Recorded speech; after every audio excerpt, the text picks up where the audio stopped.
Hello everyone, welcome again to Xplane 11. This is the continuation of my long series from Bavaria to New Zealand in this Cessna 172. We are at Ras Mishab and we are flying to Jubail, which is about 75 nautical miles. I've already set my course setup to about the right heading and I have plugged the information into my flight plan, which I'll just show you here. Heading to Oscar Echo Juliet Bravo. So that's all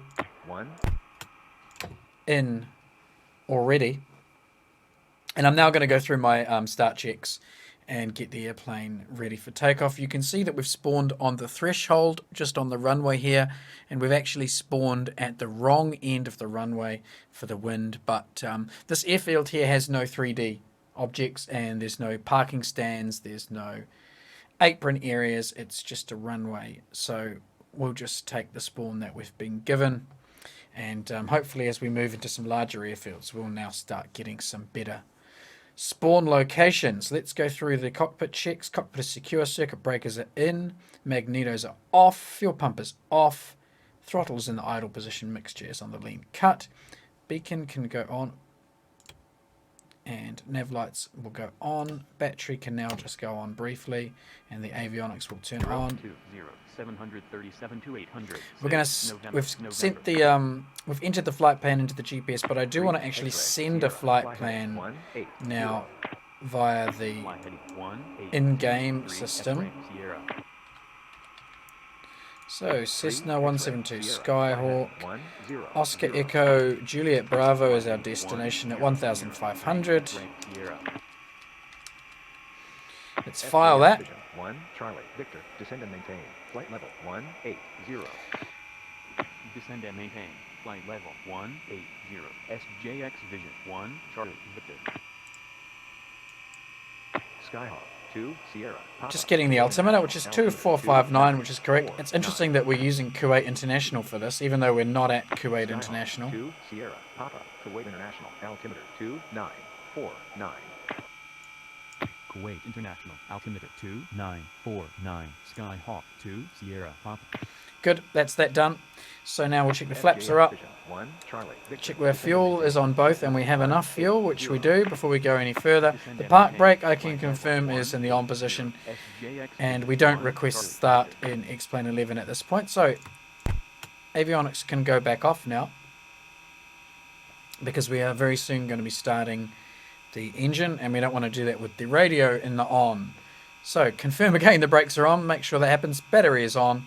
We're going to lean mix 1/4 throttle, which is about there, and then we're going to turn the fuel pump on and go rich until we get fuel flow. There we go, got some fuel flow, fuel pump off. Excellent.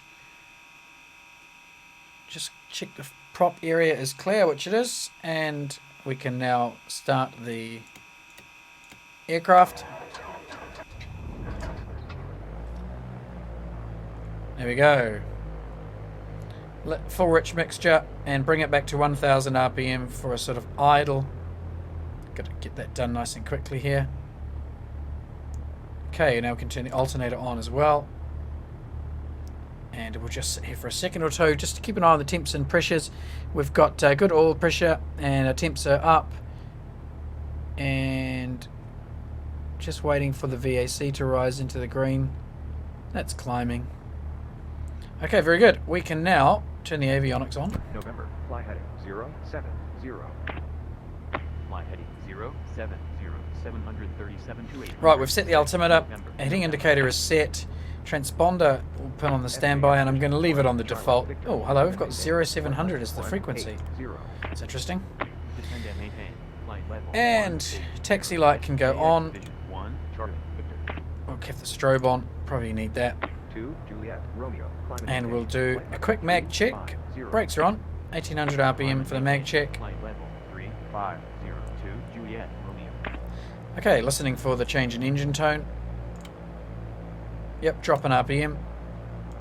Right one, drop an RPM. Very good. Okay, we're ready for takeoff now. I'm just going to now use the radio to request clearance. 1 Charlie Victor, descend and maintain. Flight level 180. Well, that's interesting. Descend and maintain. Flight level 180. I wonder if it didn't take my my flight plan. Let's just change that again. Romeo, fly heading 140. 1500. 402 Juliet Romeo. Cessna 172. Not sure why it hasn't appeared to have taken my flight plan. I'm going to resubmit.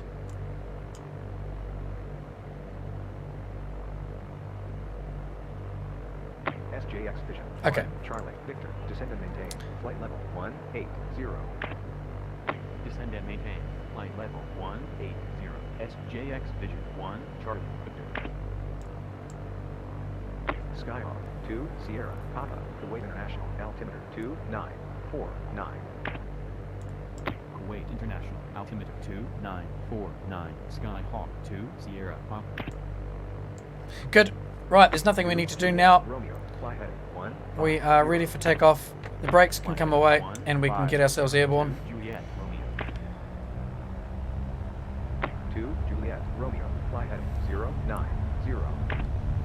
Flight heading 0902 Juliet Romeo. SJX Vision 1 Charlie Victor, descend and maintain. Flight level 180. Okay, pull nose up.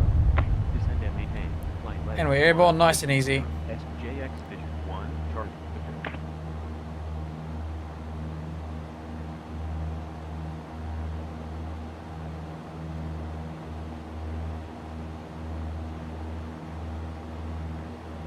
Okay. MD82 2 Alpha Alpha, climb and maintain.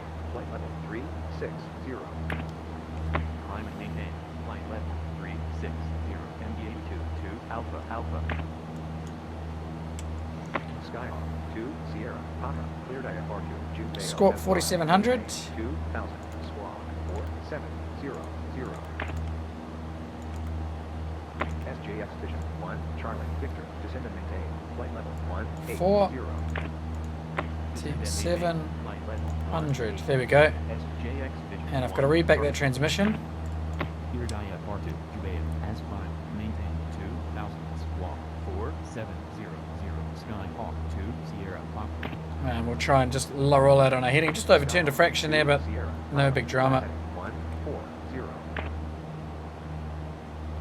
Heading 140.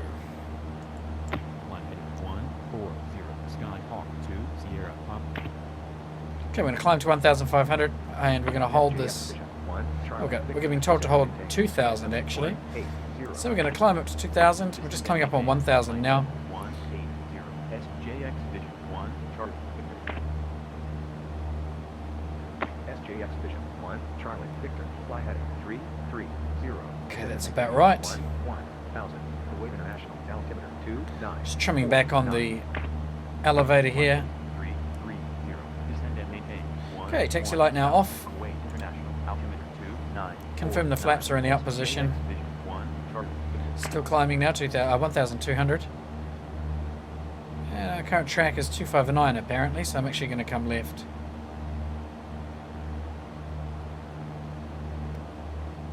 Skyhawk 2 Sierra Papa, fly heading 180. Okay, this is very interesting because that instrument there is completely wrong. 2 Sierra Papa, fly heading 140.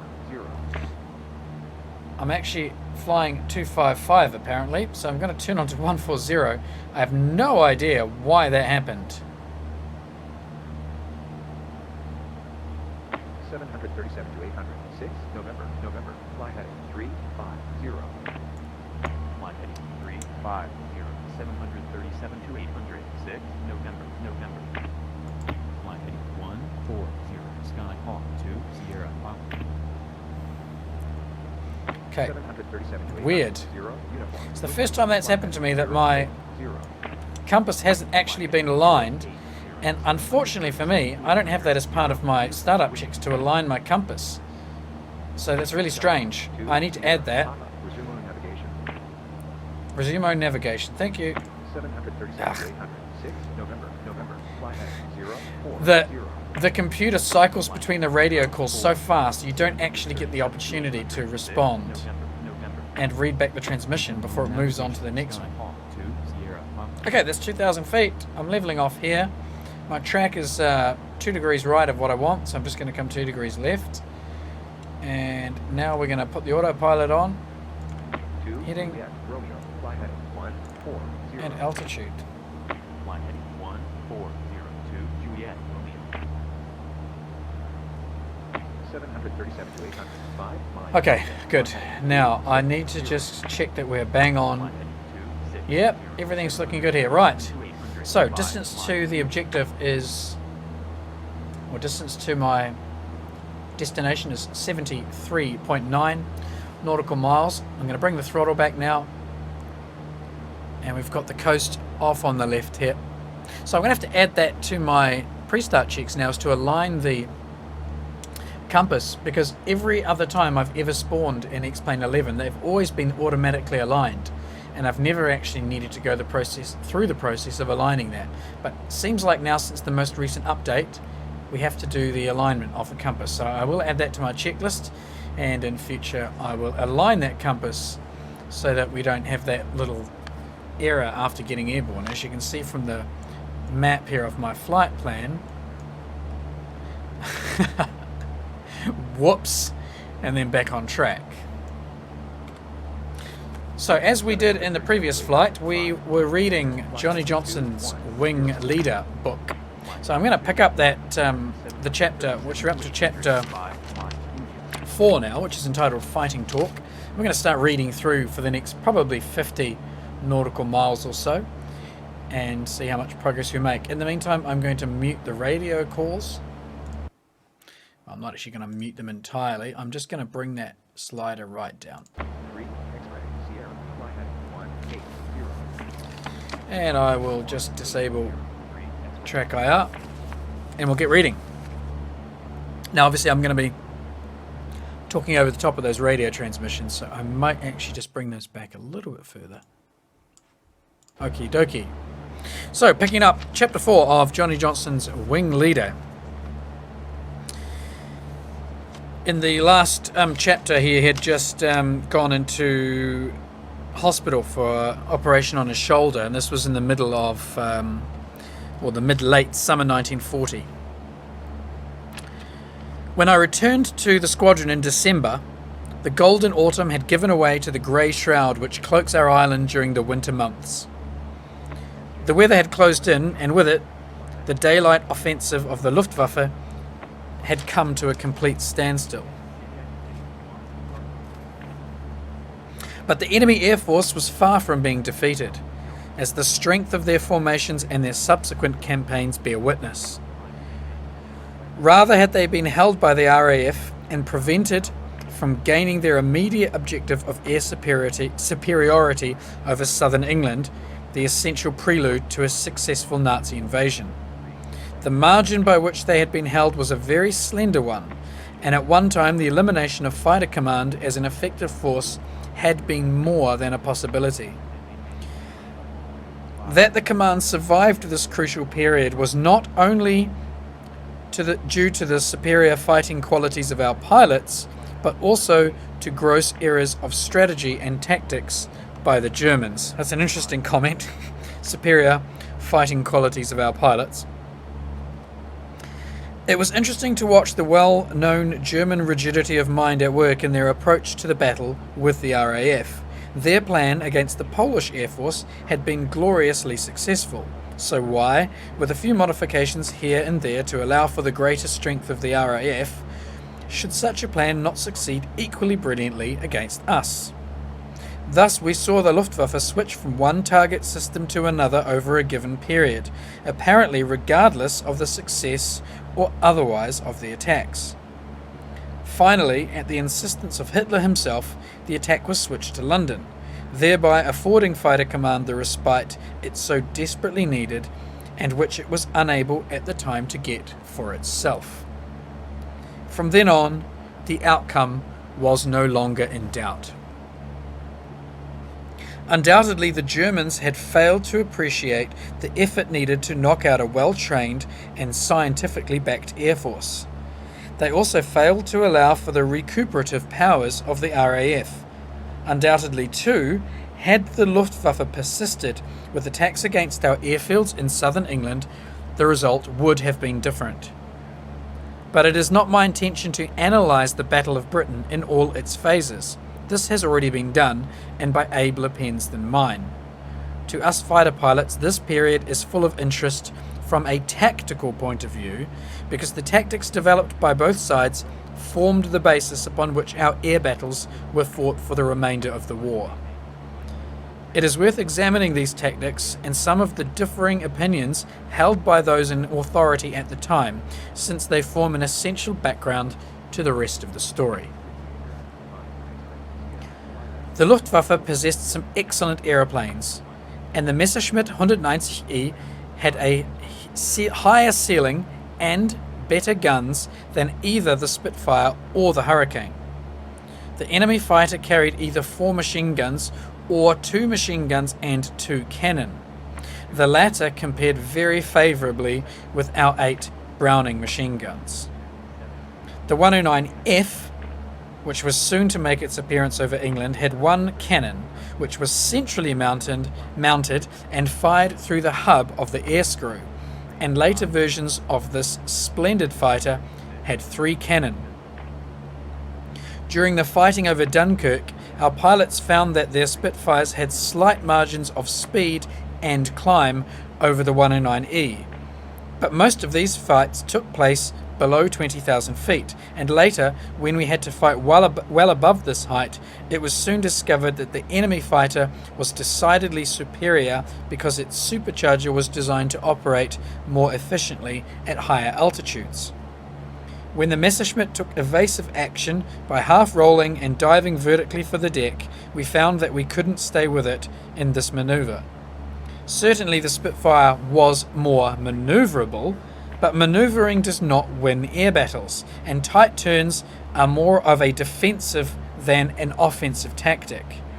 The Spitfire's rate of turn would get you out of trouble if you saw your attacker in time, but only superior height could save you from the bounce. The Luftwaffe pinned great hopes on the stable companion of the 109, the twin-engined Messerschmitt 110 destroyer fighter.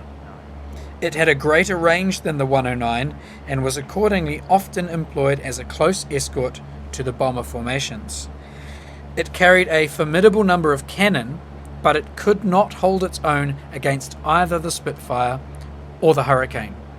On more than one occasion, the 109 had to help the twin-engine fighters out of a tight spot. The Junkers 87 dive bomber, the Stuka, had enjoyed great success as a close support weapon in the recent campaigns. It was little more than a flying piece of artillery, and it could dive very steeply at low forward speed. This meant that the pilot could line up his diving aircraft against a ground target with great accuracy and release his bombs when he pulled out at low level. But one of the basic principles of the employment of close air support aircraft is that they must be capable of holding their own against contemporary fighters. The Stuka contradicted this simple truth and paid the price in full when it met our Spitfires.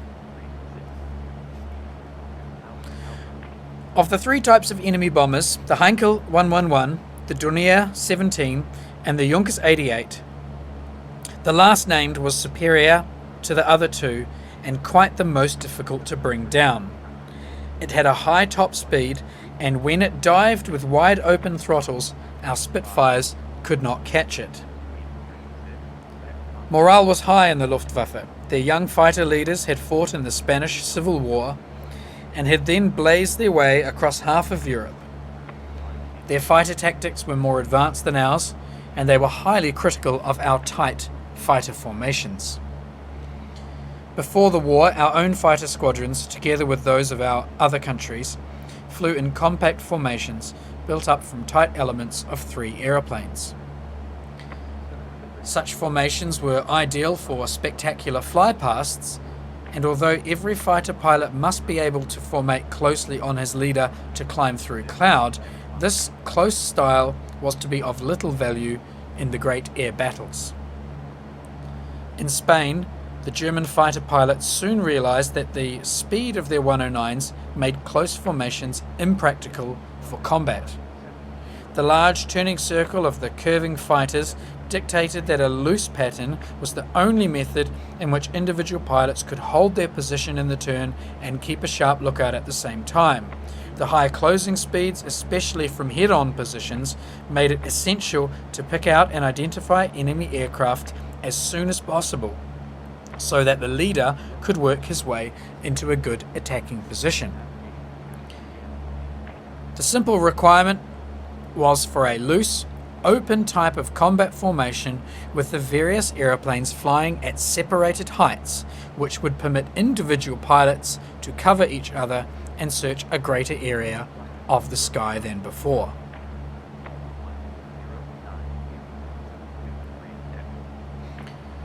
Credit must be given to the Germans for devising the perfect fighter formation. It was based on what they call the Rotte, that is, an element of two fighters.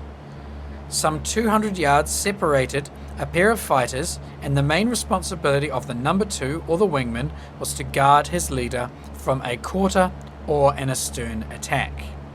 Meanwhile, the leader navigated his small force and covered his wingman. The Schwarme, which was 4 fighters, simply consisted of 2 pairs, and when we eventually copied the Luftwaffe and adopted this pattern, we called it the Finger 4, because the relative positions of the fighters are similar to a plan view of one's 4 fingertips. Let us examine the outstretched fingertips of the right hand and assume that the sun is shining from well above on the left side. The longest finger represents the leader, and the index finger is the leader's number 2, whose task it is to search down sun area of the sky. The wingman flies lower than his leader so that the pilots can see him well below the direct glare of the sun. An attack will usually develop from the sun, so we must have a constant search maintained in this direction. This is why numbers 3 and 4 fly high on the right, but slightly higher so that we have 2 pairs of eyes always scanning the danger area. When you fly your Spitfire 5 miles above the Earth, you will find that your wings hide a good deal of the ground and the sky below. Suppose you are crossing the coast at Margate. Suppose you are crossing the coast and Margate is just disappearing under your nose. The port wingtip is over Clacton, and the starboard wingtip slides across Dungeness, and Maidstone is just reappearing from the trailing edge of your wing. In other words, an area of about 1,000 square miles is always hidden from your view at this height. But the Finger 4, if properly flown in varying height intervals, is the best means of covering these blind spots below individual aircraft. The formation is loose and maneuverable. The 3 pilots following the leader can search their respective areas of sky and keep him in sight without a great deal of uncomfortable neck twisting. The Finger 4 is easy to fly and far less tiring than the line astern style. It permits an excellent all-round view, and the 2 wingmen, numbers 2 and 4, separated by a distance of 500 or 600 yards, can guard the vital area above and behind. It is easily split up into basic elements of 2 aircraft, the smallest fighting unit in the air, since a lone pilot cannot protect himself from all quarters at the same time. It is a simple matter to build it into a squadron or wing formation. It is a great boost to morale, for the number 4 in a line astern formation, Tailend Charlie, knows full well that if his section is bounced, he will be the first to take a beating. But his equivalent in the abreast formation is well up with his comrades and stands an equal chance of survival.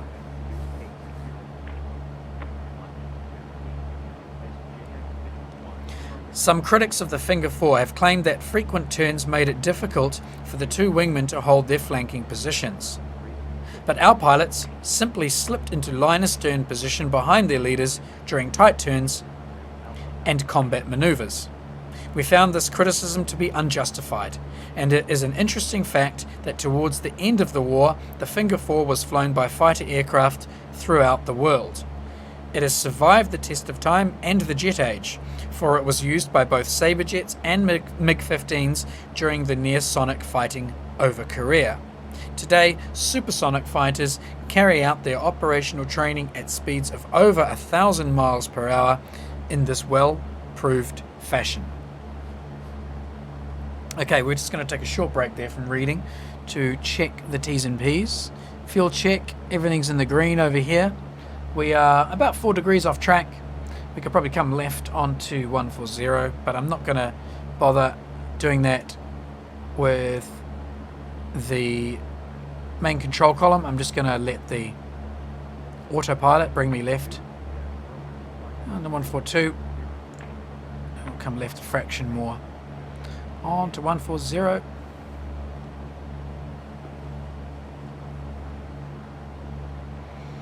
Excellent. I'm going to increase the throttle a bit. I think we can push it up to 2400 RPM. We'll just gain some more airspeed. We're not really going that fast here. And I think we can probably try and achieve 95 to 100 knots. That should help us get through this remaining 47 nautical miles with a bit more speed and a bit less time. Let's continue reading. Upon his return to Germany after a tour of operations in Spain, the great fighter pilot Werner Mulders advocated that the open formation should be standard throughout their fighter arm. Tactically, the German fighter squadrons were ahead of us, for our two types of formation were either built up from a tight Vic of 3 aircraft or 4 in line astern.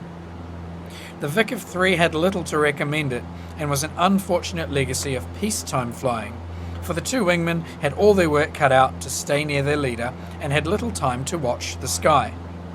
The high casualty rate of the wretched tail-end Charlies was a grim measure of the vulnerability of the line astern formations. A further disadvantage of both of these patterns was that the tightly packed aircraft were far more conspicuous in a clear sky than the widely spaced fighters of the Finger 4. Just clearing my throat there. Just going to check on my RPM, which has actually crept up a little bit here, more than I was hoping it would, so better just reduce that back. There we go. Just have to readjust after changing an engine setting. The autopilot will adjust the attitude of the aircraft to compensate, and if it drops the nose down because you're generating more lift with more airspeed, then it will have the follow-on effect of increasing your RPM inadvertently. So after changing the engine settings in a cruise like this, you do need to check back in soon after and just adjust.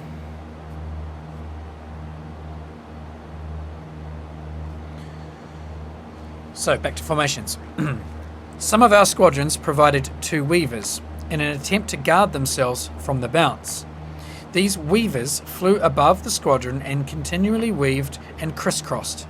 They were usually the first to be picked off by the Messerschmitts, and the practice was stopped. Apart from our combat formations, we lagged behind the Luftwaffe in our methods of attacking enemy aircraft. At Cotteshall, we were taught various types of attack, in which we carried out a series of lengthy and complicated maneuvers before firing at the bombers. We were not told how high the Messerschmitts were supposed to be We were not told how the high Messerschmitts were supposed to be occupying their time whilst we carried out these lengthy procedures. The fighter is simply a flying gun, and its basic qualities of speed and surprise should always be used to the greatest advantage. The outstanding pilots of an earlier generation than ours soon found that the leader with the height advantage controls the battle.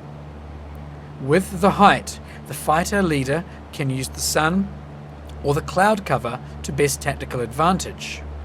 Those fighter pilots of earlier days had coined an apt phrase, "Beware of the Hun in the sun," and its warning was no less patent today. In the 30s, there was a growing body of opinion that maneuvers at high speeds would be impossible because of the effects of G on the pilot. Dogfighting at speeds over 400 miles per hour, said the critics, would no longer be possible, and so we had to learn the hard way that fighter tactics must be simple in character because elaborate techniques are not possible within the critical time available. A leader cannot retain control of even a small formation through a lot of complicated maneuvers because the forces soon split up into individual ineffective packets. Tactics must be simple, and the leader's task is to bring all the guns of his fighters to bear against the enemy in the shortest time. Leadership in the air consists not in scoring a personal kill, but in the achievement of a decisive success with the whole force. During his interrogation by the Allies at the end of the war, and subsequently in his book, Adolf Galland, one of Germany's greatest fighter pilots, accused his commander-in-chief of faulty direction and tactical misemployment of their fighter forces during the Battle of Britain.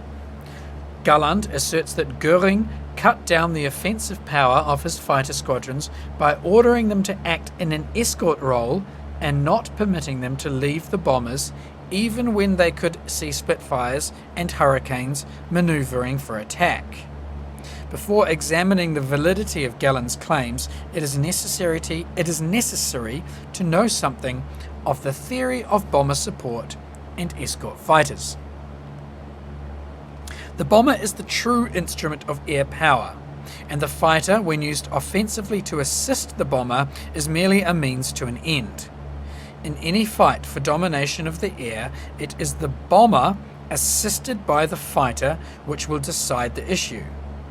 When used alone, fighters can challenge the defenders to combat, but the number of aeroplanes shot down in such clashes will rarely decide the main issue. There are two methods by which fighters can assist bomber operations. Ranging formations of fighters can sweep ahead, on the flanks and behind the bombers. Usually they are well out of sight of the bombers, for they may be 50 or 100 miles away. Their leaders should have complete freedom of action to vary their planned flights so that they can take full advantage of the local tactical conditions. This type of fighter operation usually pays good dividends, and it is known as bomber support by fighters. Bomber escort by fighters is quite different from support, for here the fighters provide protection within sight of the bombers, and the nearest fighters, those of the close escort squadrons, are never allowed to break away and chase the enemy. The escort cover squadrons guard both the close escort and the bombers, and we later found that to get the best results, 2 of the usual 3 squadrons of the escort cover wing should be free to leave the bombers. Against stiff opposition, high cover and top cover wings were used, but 2/3 of these forces were always free to break away. It is not possible to lay down hard and fast rules about the proportions of fighters to be used in the support and the escort role. The allocation of fighters to these 2 tasks will depend upon the efficiency of the enemy's defensive systems and the type and the number of his defending fighters. If the enemy chooses to ignore the freelance fighter sweeps, which he should, and he concentrates his fighters against the bomber formations, then it would be a mistake merely to increase the number of escorting fighters. The most effective remedy would be to plan the fighter sweeps to patrol the enemy airfields and from their superior height bounce the defenders as they climb up. During 1941, our bomber pilots were greatly encouraged by the sight of masses of wheeling Spitfires, but there is no doubt that we tied far too many fighters to those bombers. Fighters should always be used as offensively as possible, and there is no doubt Göring realized this, for after a conference with his air commanders before the Battle of Britain, he issued clear instructions about their employment. Only part of the fighter arm, the Reichsmarschall instructed, was to be employed as escort to the bombers. The remainder must be employed on freelance operations in which they could come to grips with the RAF fighters and indirectly protect the bombers. No student of air warfare can find fault with the broad directive issued by Goering. Indeed, the Americans adopted the same tactics when they developed daylight operations to a high standard with their ranging fighter sweeps, which covered the length and breadth of Germany. But we know that the Luftwaffe fighter squadrons were by no means used in the tactically correct and flexible manner directed at the time. During the vital phase of the Battle of Britain, when the bombing attacks were aimed at our airfields and aircraft factories, the Luftwaffe assembled mass formations of bombers with a close escort of 110s and large formations of 109s in the escort cover, high cover and top cover roles. The timing of these heavy attacks was such that they usually followed a diversionary raid 30 or 40 minutes earlier against a coastal target. Although these tactics made life difficult for our controllers, who had to distinguish between the feint and the main thrust, we found that the 109s flew too high above the bombers and so gave them little protection. During late August and early September, it was obvious that Goering's doctrine about the freedom of action for the 109s was not being followed, for the fighters were rarely seen unless they were accompanying the bombers. Formations of fighters flew above, on the flanks, and behind the bombers, and sometimes 109s were seen weaving well below. Great gaggles of 109s were stepped up behind the bombers, and some idea of the size of these escorts can be judged from a great New Zealand fighter pilot, Al Dare, who reported that when the bombs from the leading Heinkels were falling on North Weald, the rising screen of 109s stretched to Gravesend, a distance of more than 20 miles.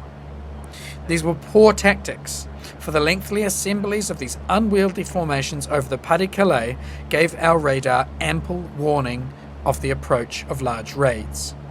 These large gaggles could be seen by our pilots from a great distance, and the high proportion of fighters tied to the bombers denied the Messerschmitt squadrons the flexibility and the freedom which was so essential to fighter operations.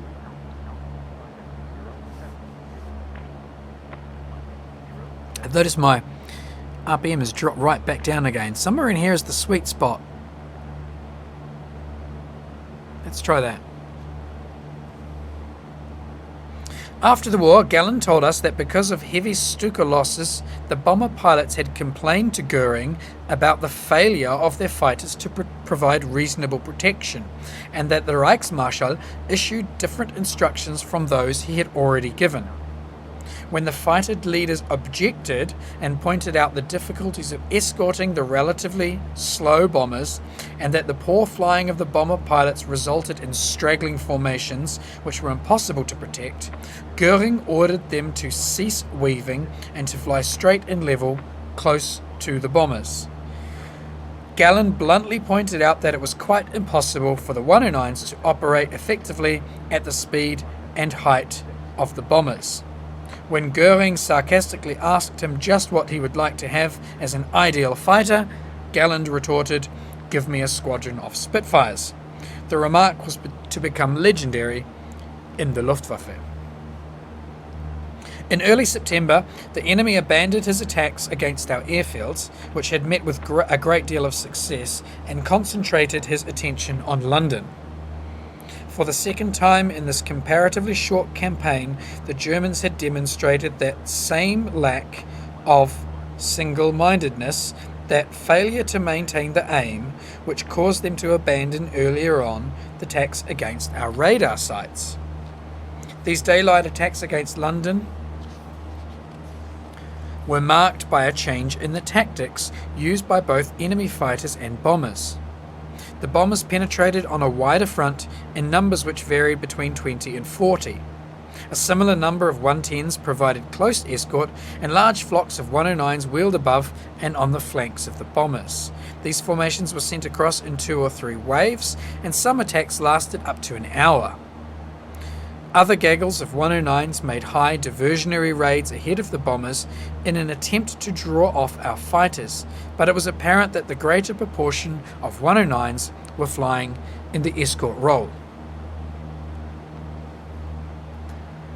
Apart from the high altitude superiority of the 109 over our Spitfires, which only the introduction of a more powerful engine could redress, our squadrons had largely resolved the tactical inferiority which had marked the beginning of the fighting. We had recognized the principle that two fighters constitute the smallest element which can fight and survive in the air. The vulnerable Vic of 3 was fast disappearing, and pilots who found themselves alone knew that there was no future in a hostile sky. Although some of our squadrons still clung to the line-astern formation, the individual sections of 4 aircraft were separated by greater horizontal distances, and we were evolving a more flexible abreast style of fighting. Our leaders had relearnt the value of height in the air battle, and even on the few occasions when they possessed an apparent height advantage over the 109s, they now rarely failed to leave a covering force of Spitfires high up in the sun. No longer were we always outnumbered, for whenever time and weather permitted, the 11 group squadrons joined together in pairs, and 12 group often sent a wing to reinforce the southern area. The most suitable size of our formations to oppose the large enemy gaggles was the subject of a lively argument between Air Vice Marshal Park, the 11 group commander who fought the battle, and Air Vice Marshal Lee Mallory, the 12 group commander whose contribution was largely confined to reinforcing the southern area. Park held that the critical time factor did not permit the assembly and the subsequent climb of more than 2 or at the most 3 squadrons into a wing. Lee Mallory, on the other hand, was a staunch advocate of the larger wings, and often sent a balbo of 3, 4, 5 and once 7 squadrons to reinforce the south. Park stated that the time taken to scramble, assemble, climb and move these mass formations across the country meant that they arrived on patrol almost 1 hour after the request from 11 Group, and by this time the bombers had dropped their load and lost some of their Messerschmitt escort and had already been attacked by the southern base squadrons and harried by heavy flak and were on their way home.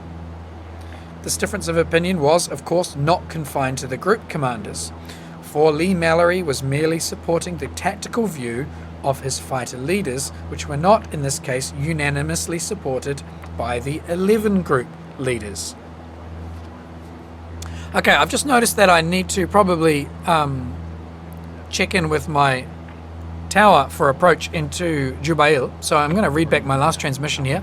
2946 Skyhawk 2 Sierra Papa. And I'm now going to switch over to, I think I need to move over to control very soon. So we're going to stop reading the book right there because we've got 15 nautical miles remaining. And I believe it was 2942, 2946, which needs to be my altimeter. So I'm going to set that. 294, we're just going to go down 2 notches. Okay, so we're going to be approaching in towards our airfield in not too distant a future.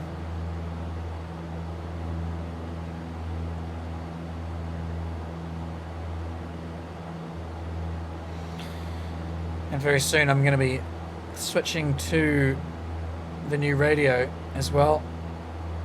I think I'll bring the airspeed back because we are racing along here.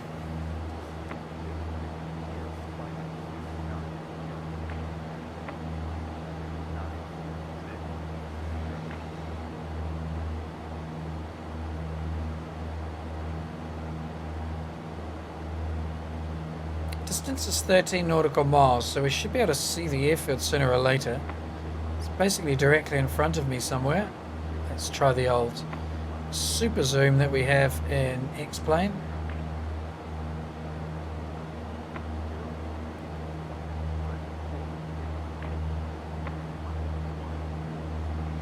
Now I'll open the kneeboard map just to have a look here. Right, we're dead on target. There's quite a few aircraft around us actually behind.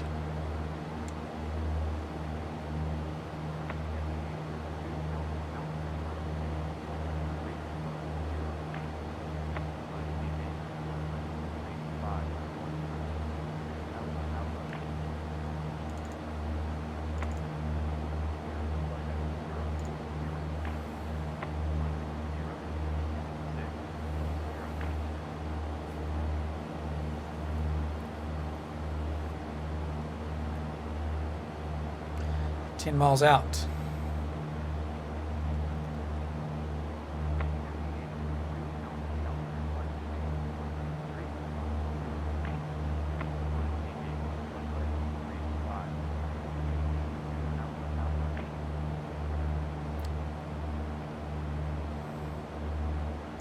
I think I might see the field shortly.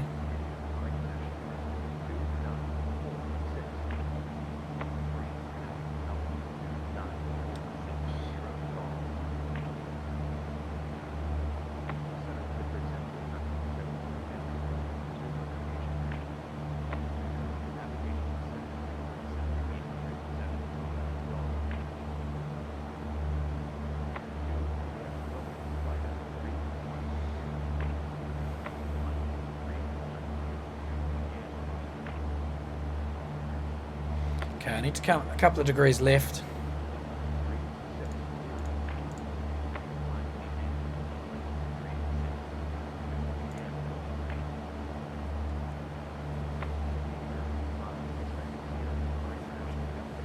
I should be heading straight towards the airfield. It's only 8.2 nautical miles away. Should be super obvious. There's a threshold. And it looks unfortunately like another one of these undeveloped airfields. That is an incredibly long runway though.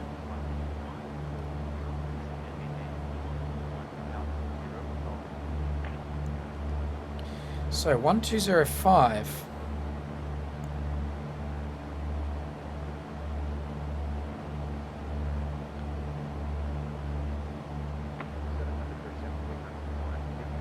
It's going to be my frequency for the field. I'm now only 6.9 out.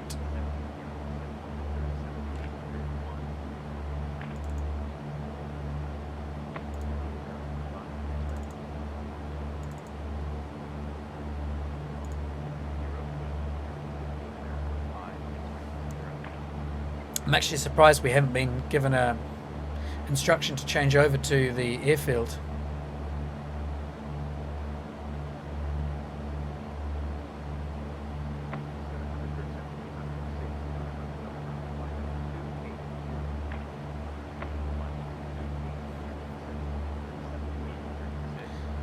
We're only 5 miles out now.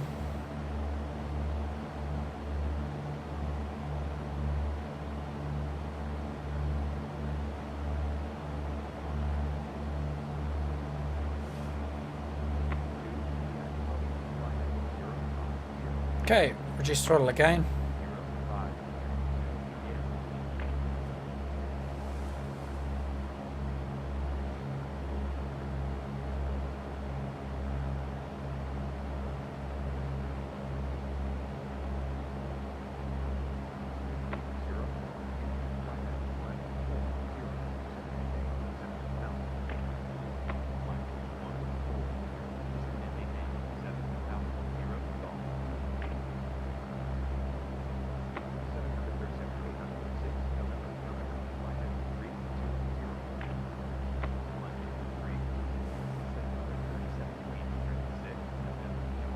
Four miles out, and we still haven't flicked over to the airfield frequency.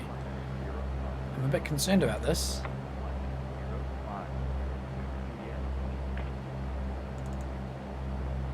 And it's not possible for me to actually talk to the tower at all. So this is a bit interesting.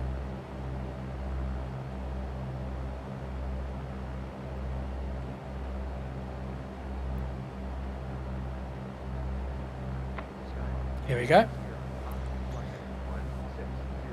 160 descend and maintain 2000. Well, we're already at 2000.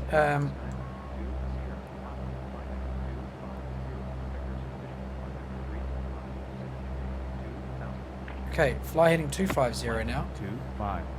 Victor's for the visual runway 35. Descend and maintain 2000. Skyhawk 2 Sierra Pop. Okay, we're tuning on to 250.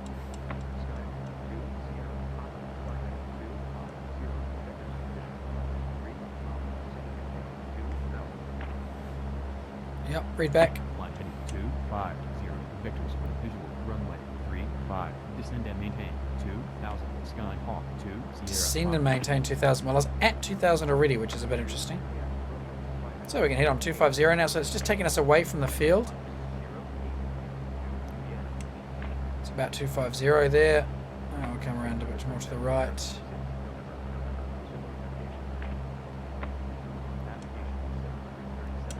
Okay.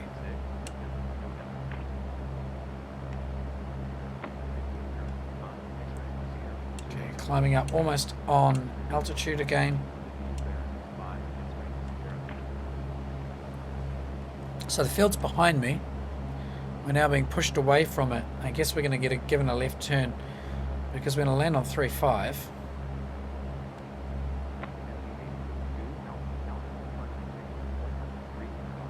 Got a good track here. Oh, wow, there's quite a bit of wind, actually. Yeah, there's quite a lot of wind. I just can feel the nose being pushed off to the left.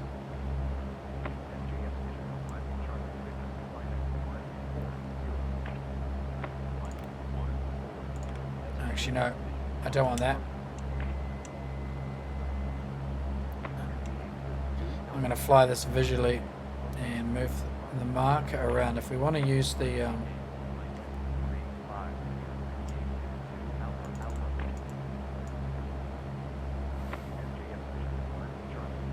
okay, holding altitude and heading still 250, 2,000 feet. I'm waiting for an instruction to set up on the airfield.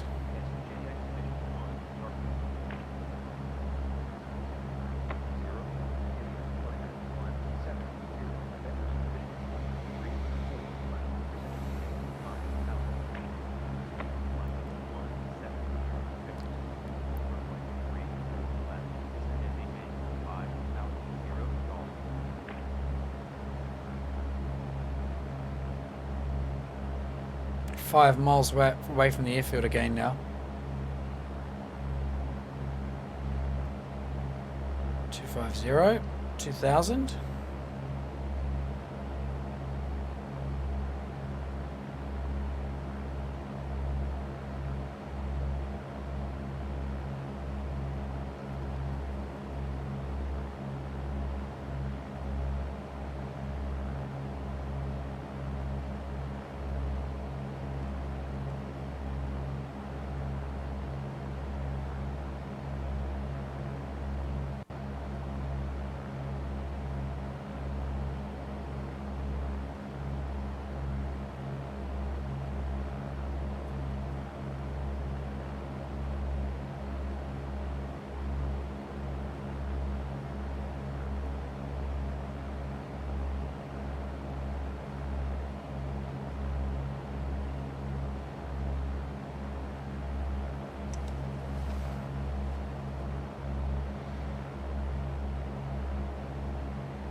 It's a peculiar amount of waiting going on here.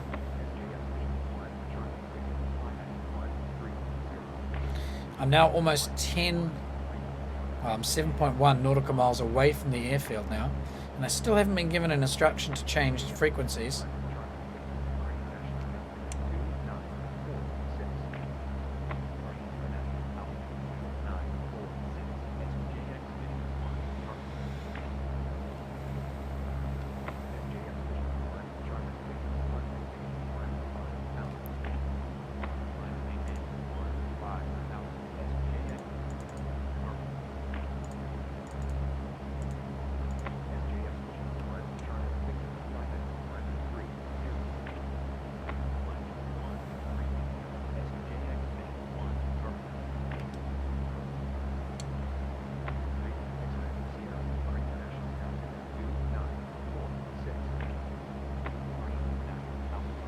Coming up on 8.5 nautical miles away from the airfield.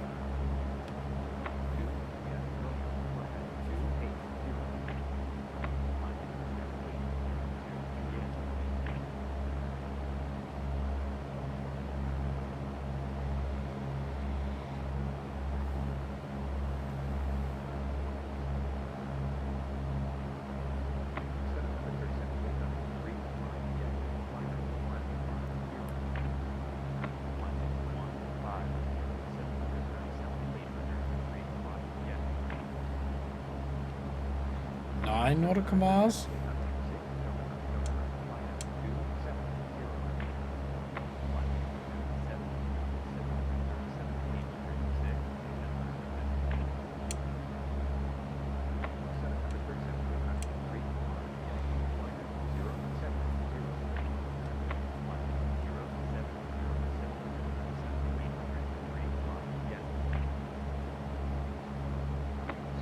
Ah, 10.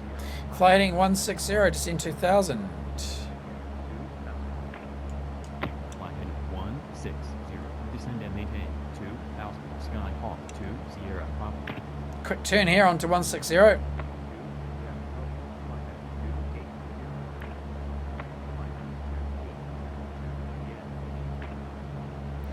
Okay, this is good. We're being given an orbit basically around the airfield now. The airfield's way off to the left somewhere, and we're 10 miles out and orbiting around.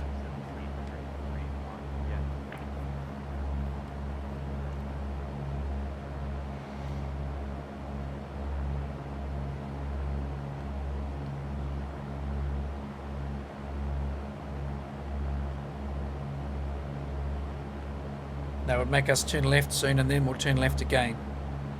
I presume we'll probably go about 2 or 3 miles out on this heading.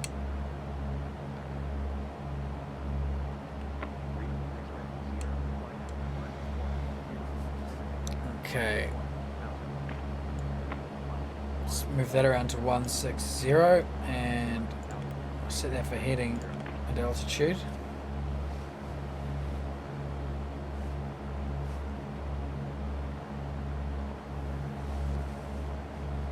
And we'll just hold this for a while,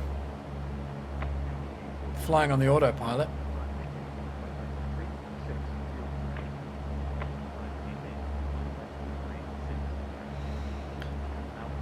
Probably need to refuel for the next flight. We're getting down towards 10 gallons. Burnt about, that's on each tank by the way, we've burnt through 6 gallons on this 75 nautical miles so far.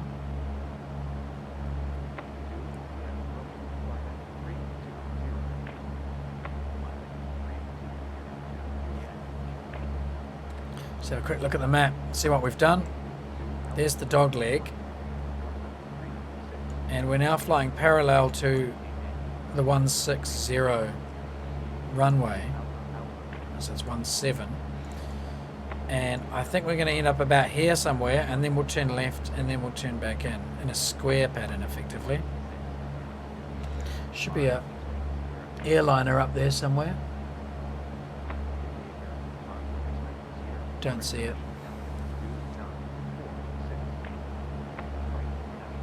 So airfield is back in that direction.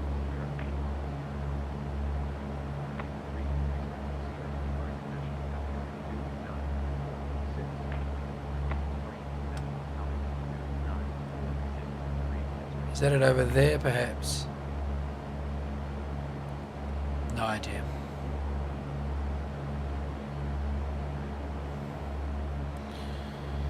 Okay, we've got a little bit more height than we need, and we're now off track.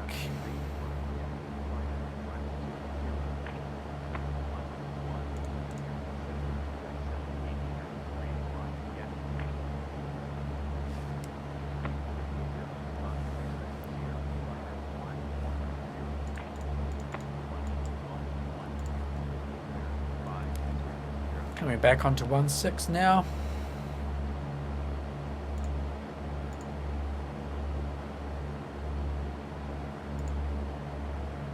Okay, altitude looks good. Heading 161.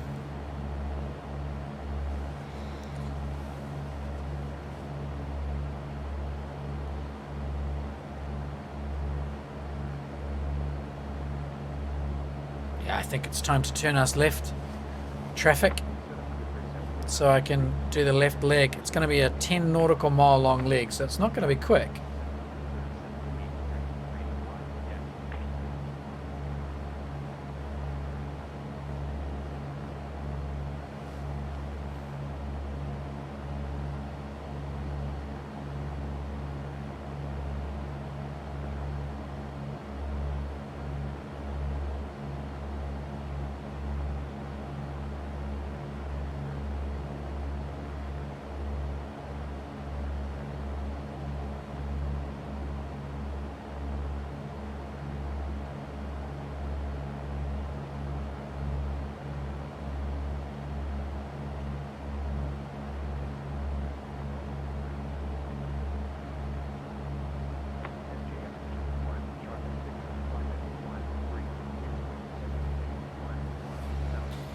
Lots of AI radio comms going on. Oh yeah, we must be about to get our instruction. We're way out here. You can see we came down, we did the dog leg to the right and then the left. And we're slowly diverging from the runway, it seems. Well, it's a bit hard to tell. Sooner or later we have to get this left-hand turn. I think the left-hand turn will take us right in along the a tangent kind of to this circle.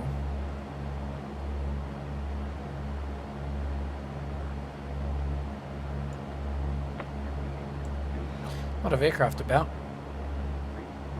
Should be quite a few of them off to my left. Obscured by the wing, I think.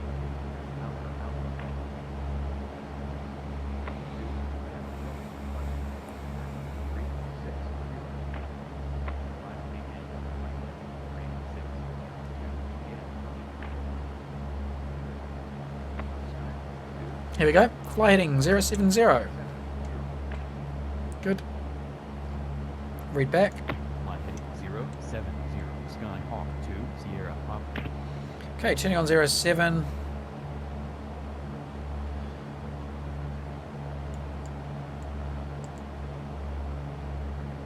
Out there.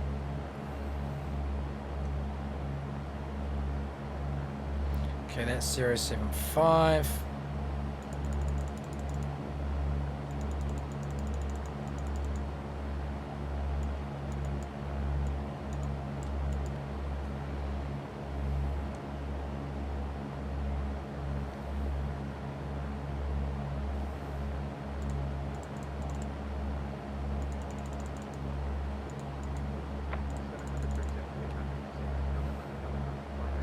Okay, there we go, 07, heading and altitude.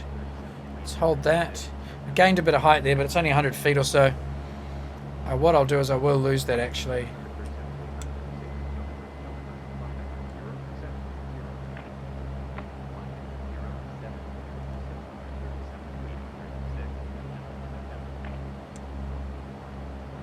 Dropping a few feet here on the way across.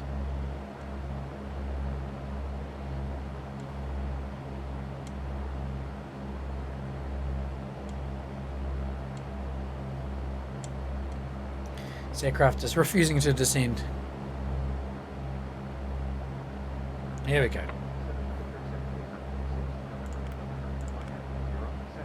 Alright, let's hold that there. 2100 RPM, nice and slow. Track is 068, so we'll come 2 to the right. I'm just going to line that compass up a bit better.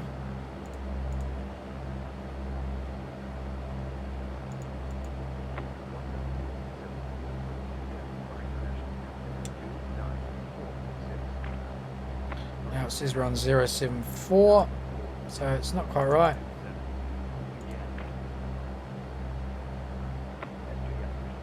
That's about right there, that'll do. Good. Okie dokie. So we are 12.6 from the field, which is basically over here somewhere, flying a very, very long base leg.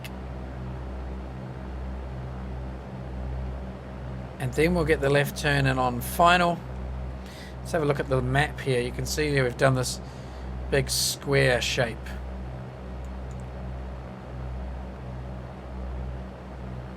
And then we're going to be going to turn north when we get to about there. If I draw a straight line from the runway out to about here, so we're about a third of the way across this base leg.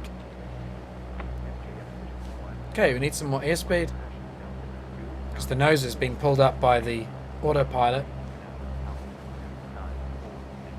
and my airspeed's getting low.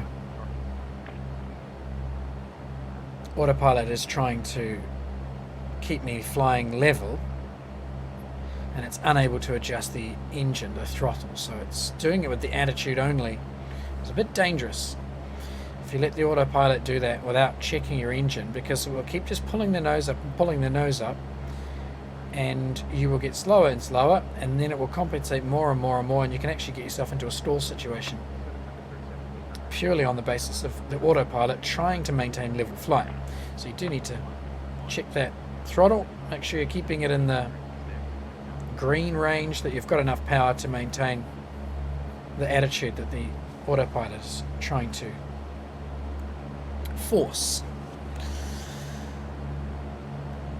Now I could rip along here and cover this ground a bit quicker, but we're not doing too badly. We're halfway there now on the base leg. I think we'll end up turning left when we're exactly 10 nautical miles south. So when the hypotenuse is the same as the A side of the triangle, that should read 10, and then we'll turn left, because we won't actually have a triangle anymore at that point. It'll just be a straight line to the field.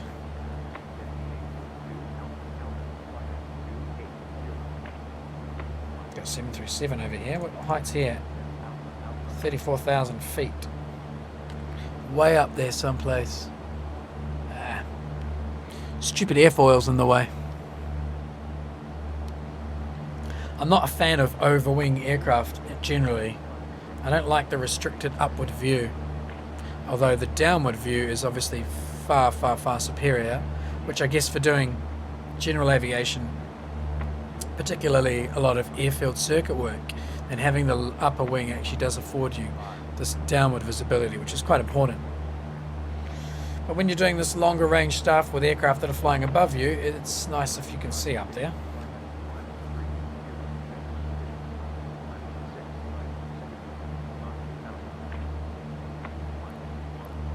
Distance now 10.8, so that's the hypotenuse from us to the airfield. And soon that will come down to 10, at which point we should be able to turn left straight in on approach.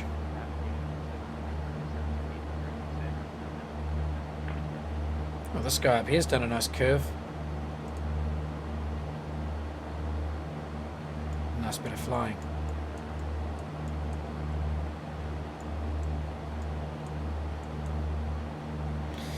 Airspeed, fine. Okay, let's go flying, heading 1010. Line heading 010, Sky Hawk 2, Sierra Papa. So turning left now onto 010. We're going to be flying just outside the hypotenuse, which is probably going to line us up with the straight in. So there we go, there's 010. I'm going to try and hold that physically, and then bring the heading marker in, and then let the autopilot take over again. We're still at 2,000 feet, so we're going to need to descend, hopefully not too distant future. Now let's try and get visual on our threshold. Over there it is. Yep, so you can see we've created a new sort of triangle here, and it's going to place us about 4 to 5 miles out, I think, from the threshold at 2,000 feet if they keep this altitude, at which point we'll have to stick the nose down somewhat. So I'm going to do that already. I'm going to shed some altitude now. I'm going to just put myself below, about 100 feet below 2,000, so within a margin for error. I'm just going to try and make my descending life a little bit easier.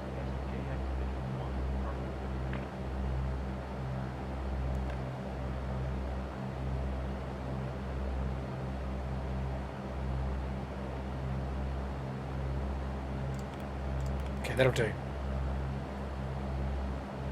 100 feet below. Let's see if I get in trouble.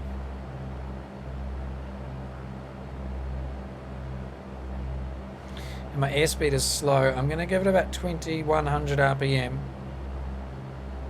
Because I don't want my nose coming up too high.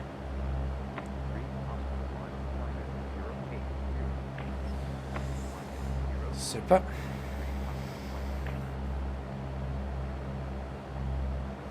There's the airfield. Might as well put landing light on now.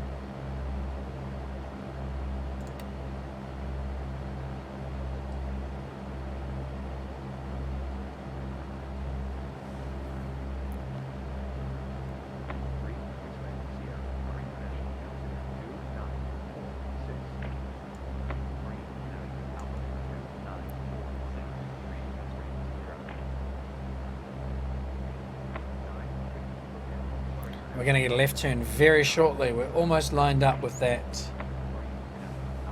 runway. Yeah, I reckon we've got about... Oh, it's when we hit the 17 radial, isn't it? And... yeah, it's very close.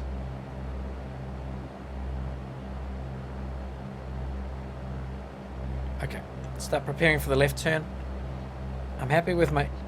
Here we go. Report, field in sight, turning 340. Line heading 340. Report the field in sight. Skyhawk 2, Sierra Papa.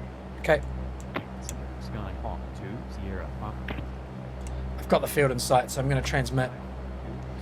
Cleared visual approach runway 35, contact tower on 1205. Cleared visual approach. Runway 35. Contact tower on 120.50. Skyhawk 2, Sierra Papa. Okay, we're now on tower, so I'm going to check in. Tower. Skyhawk 2, Sierra Papa. Get these radio transmissions squared away.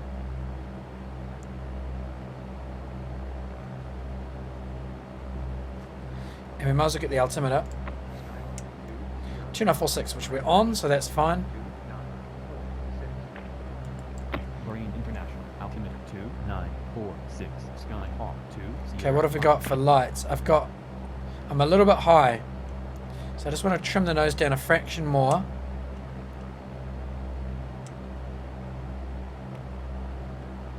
And some more.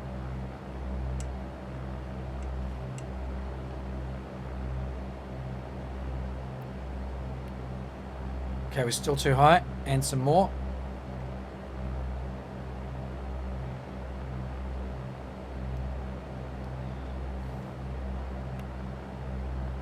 And some more. Reduce throttle.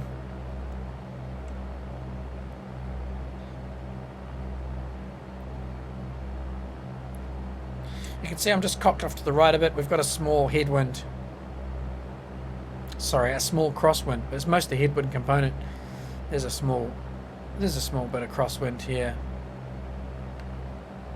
I'm not descending at all at the moment, which is why the lights aren't changing. My altimeter is pretty stable at 1,700. And I'm just getting... Really? Descend, please, Cessna. So basically point the nose at the ground. Now we're descending. Nose is climbing again.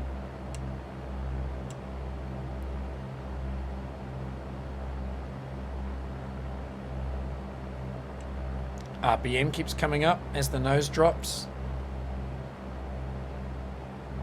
There we go. We are actually descending.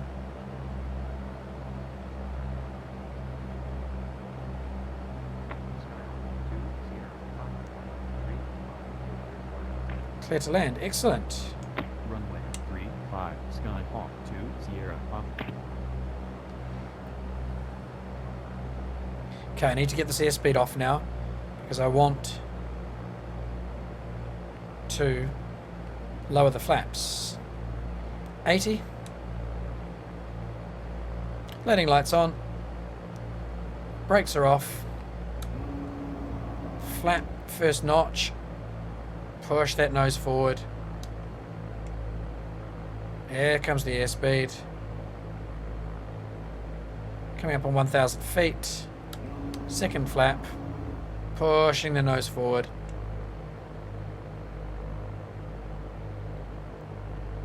Now I can feel the crosswind quite substantially. It's really pushing me off to the left. So I'm going to just keep the nose cocked to the right. Bit more RPM, throttle. Mixture full rich.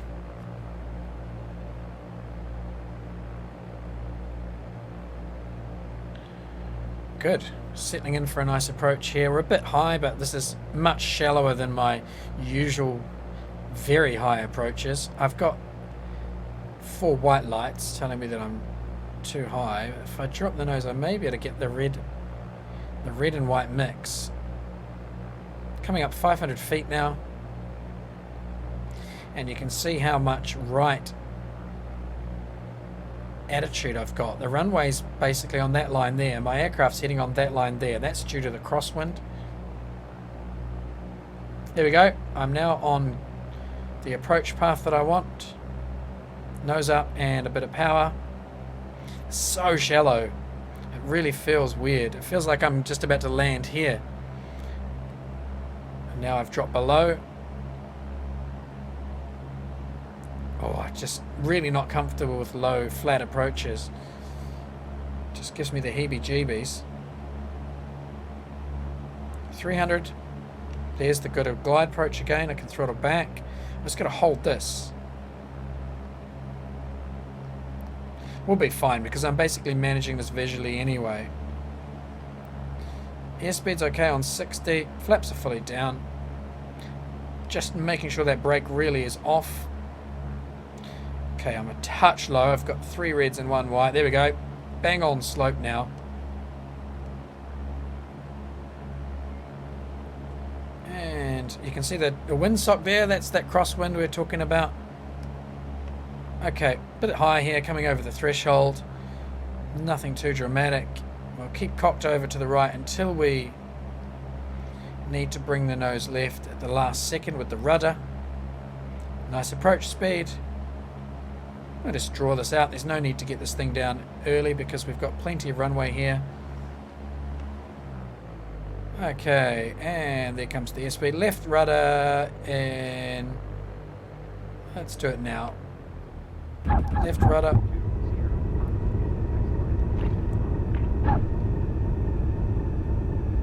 And we've got the ground markings, which I haven't seen in a long time, which is quite nice. The little taxi indicator there. Okay, we're down. Got a bit of left rudder over here. Taxi light now can come on. Let's read back. It's probably gonna. Taxi line 3-5 Skyhawk 2 Sierra Pop. Oh geez, why aren't we moving? Here we go. Gate default, taxi via 3-5. Default gate, apparently. Okay, we are screaming along here.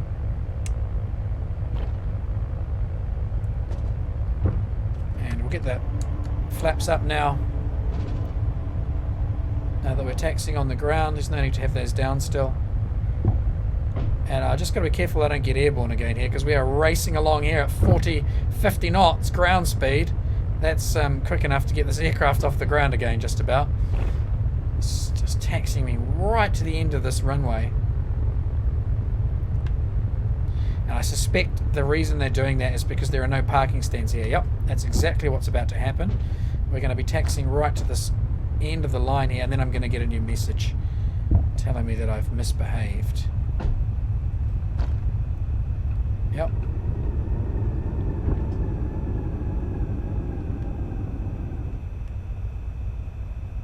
Okay, I'm going to turn in like this. Yeah. And there we are. Parking brake on. We're going to park here.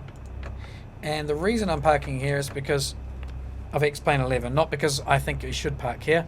This is certainly somewhere where you should not park. Now we can lean the mixture. Oh, I left the avionics on. That's not the first time I've done that. In fact, I do that just about every time I stop the engine. I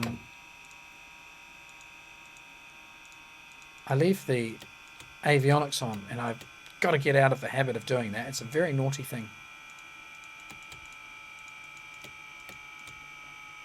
There we are. We have arrived at Jubail. Let's have a look at that landing, which is the last thing we do on these flights. Here's the final sections of the approach. This is me when I'm just on the correct glide slope. Flaps are fully down. You can see the effect of the crosswind there a bit more dramatically.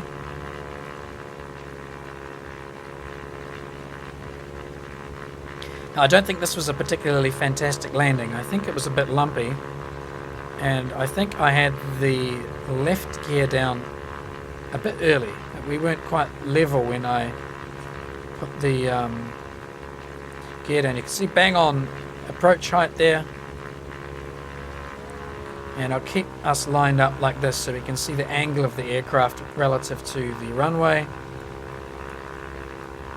Quite a lot of rudder. There's a first bit of rudder coming in there, just to center me a little bit, and there's the second bit of rudder coming in now.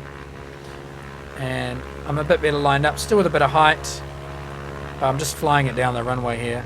Chopping the throttle for the first time. A bit more rudder.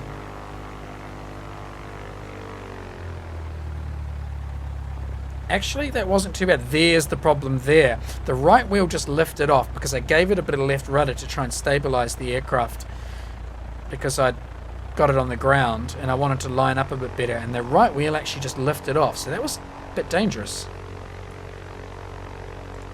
But we're there. We've made it. We're at Jubail. So thanks everyone for watching. We are making progress now down the Persian Gulf towards the Emirates. And hopefully this means a series of smaller hops, which should be a bit more entertaining. And we'll keep reading Johnnie Johnson's Wing Leader as we go.